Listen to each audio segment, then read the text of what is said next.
The Warring States period was a time of intense innovation, where currency evolved from simple tools to complex systems that underpinned vast economies. But to truly understand the significance of these advancements, we need to look back even further at the foundations laid during the spring and autumn period. Let's take a journey through time to explore how China's currency system began to take shape. During the Warring States period, China's monetary landscape underwent a significant transformation. Copper coins had become a staple in daily transactions, with four distinct types dominating the economy: spade-shaped coins, bu coins, knife-shaped coins, round coins, and the lesser-known ant-nose coins. Each of these currency forms played a crucial role in shaping the region's trade, economy, and social structure. The name bu in bu coins refers to a traditional farming tool, similar to a shovel. These coins retain the shape of this tool, earning them the nickname shovel coins. Used primarily by the states of Zhao, Wei, and Han, bu coins are often cited in historical texts. An interesting cultural note arises from the Book of Songs, where the term bu has been mistakenly interpreted by some as referring to these coins. However, the poem actually refers to textile material, not currency, as the verb carry implies something of larger scale, making it unlikely that coins were used in this context. Knife-shaped coins. Resembling knives, these coins originated in the state of Qi and spread to the states of Yan and Zhao. The different regional variations, Qi knives, Yan knives, and Zhao knives, suggest that these coins may have begun as symbolic tokens before evolving into functional currency.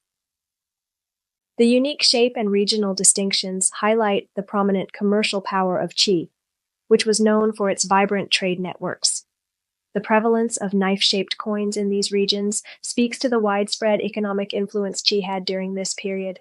Round coins inspired by jade bee discs.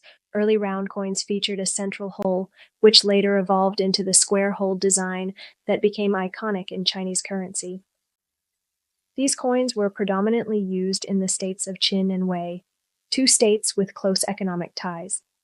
The shift from spade-shaped and knife-shaped coins to round ones marked a move towards standardization, a trend that would later dominate the coinage systems of Imperial China. Ant-nose coins. Resembling seashells or ant-like patterns, ant-nose coins were common in the state of Chu. These small, shell-like coins were used primarily for everyday transactions, and can be seen as a continuation of the shell money system that had been in use for centuries. The presence of shell-like currency forms in Chu reflects the region's economic isolation from the northern states, and its reliance on more traditional forms of exchange.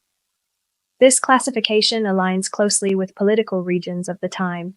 Copper coins were primarily used for small transactions, naturally developing strong regional characteristics.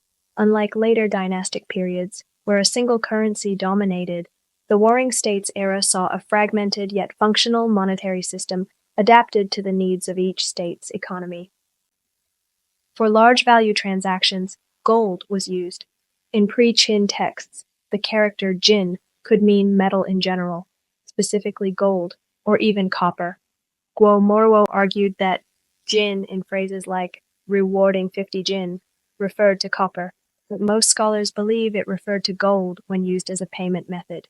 There's physical evidence of gold being used as currency in Chu and Guanxi. The numbers of the land records people in Qi envying Chu's vast gold reserves. Gold remained a common trade currency from the pre-Qin era to the Western Han dynasty. However, after the Eastern Han, gold circulation declined, leading to the so-called mystery of gold disappearance. Some scholars speculate that the shift to silver-based economies in later dynasties contributed to this decline, along with imperial policies that restricted private gold ownership. The rise of currency was closely tied to economic development. Advances in iron smelting boosted agricultural productivity. Mencius claimed that a skilled farmer could cultivate 100 mu of land and support 9 people. This led to rapid population growth and the rise of non-agricultural industries, fueling commercial expansion. Large cities with bustling trade emerged, along with notable merchants and a thriving usury system. The famous story of Feng Xuan, the guest of Lord Mengchang, highlights this. When Feng Xuan was sent to collect debts in Shui, it suggested that people there had likely borrowed from Lord Mengchang, paid commercial taxes, then called shiyu, and rented market stalls, siwoyu. Mencius disapproved of these fees, believing they hindered economic growth, but Lord Mengchang probably charged them anyway. The records of the grand historian version of the Feng Xuan story provides more details, specifying that Xue's debts totaled 100,000 in money, not in kind.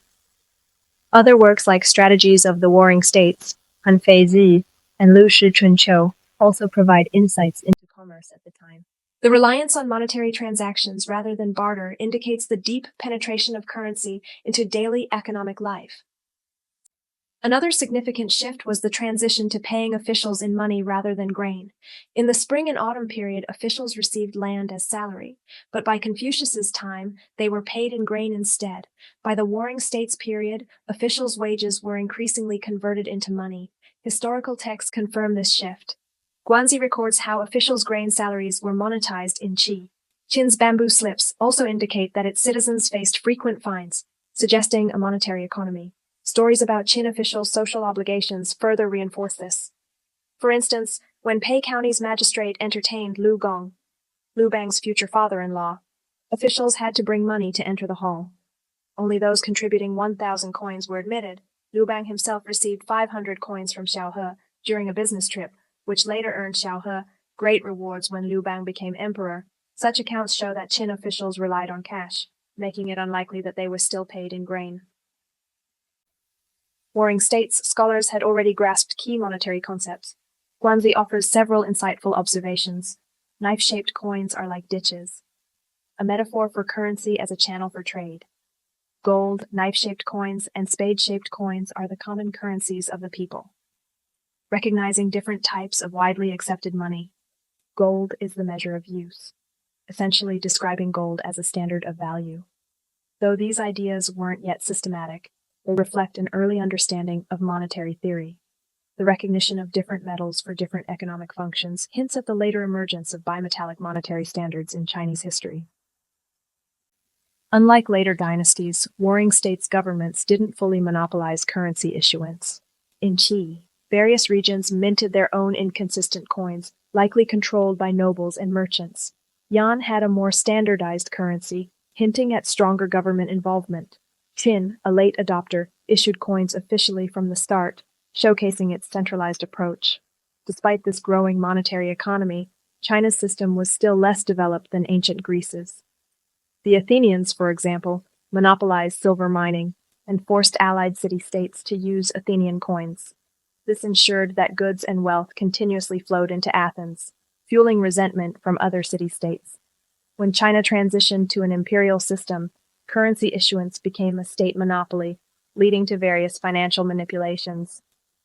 During Emperor Wu of Han's reign, schemes like white deer coins and 3 types of white gold coins emerged, along with numerous currency reforms that extracted wealth from the people, practices unimaginable in the Warring States period. While bribing foreign states with gold was common, true currency wars had yet to begin. The Warring States period was a transformative era for China's monetary system. From diverse regional currencies to the emergence of a commercial economy and the monetization of salaries, this period laid the groundwork for the unified currency systems of later dynasties. While it lacked the financial maneuvers of later empires, it was a time of rapid economic and monetary evolution. That's all for today. If you found this interesting, drop a comment with your thoughts or questions. See you next time.